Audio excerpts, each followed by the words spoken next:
The existing Fremantle traffic bridge is being replaced with Western Australia's first cable-stay traffic bridge, creating an iconic gateway and enhanced public amenity.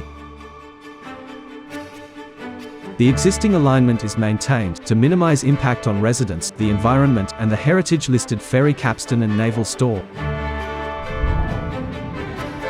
The majority of construction occurs while the original bridge is still open. Construction parallel to the functioning bridge provides greater safety and less traffic impact, setting the stage for efficient demolition of the old bridge and completion of the new crossing during a 12-month closure.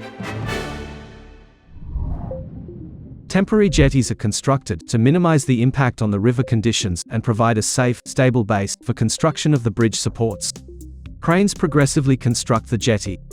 The final span of jetty can accommodate a 500-ton crane with a superlift that will place central edge beam elements. Piles are installed by crane using a dual-stage piling gate to ensure correct position and alignment before they are drilled out to the required level. Once piles are installed and mucked out, a precast concrete shell is installed around the piles and suspended on hanger beams. Underwater grout seals the shell from the water underneath it. The shell is then dewatered, shear keys welded to the piles, and a slab poured to lock the shell in place. The hanger is removed and piles trimmed down to slab level.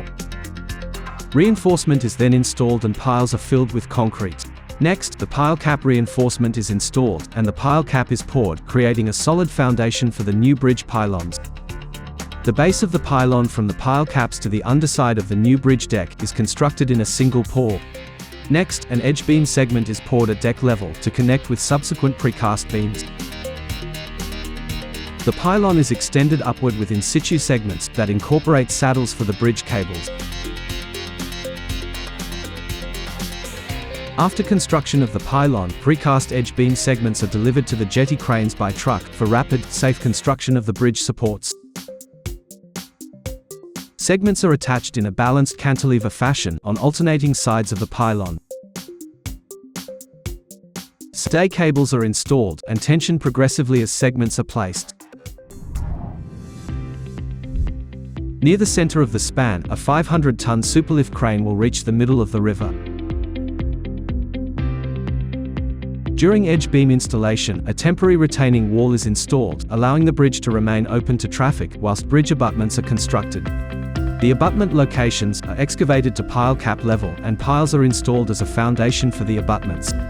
Pile caps and bearing plinths provide a platform for the edge beams to tie into before the final stages of construction during bridge closure. The first segments of the old bridge to be removed are near the pylons, allowing construction of pylon diaphragms as well as lifting of materials from Beach Street.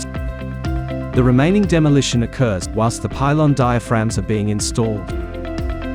Standard T-ROF beams are delivered to Beach Street and lifted from the truck by the gantry crane. The gantry moves the beam to its final location and places it onto corbels built into the edge beam. The T-ROF is then fixed to the edge beam with special post-tensioning bars. The bridge deck soffit is constructed of precast transfloor planks lifted from Beach Street by the gantry. Once the bridge deck and abutments are constructed, the final pavements are laid and finishing touches completed, allowing the bridge to reopen to traffic and pedestrians.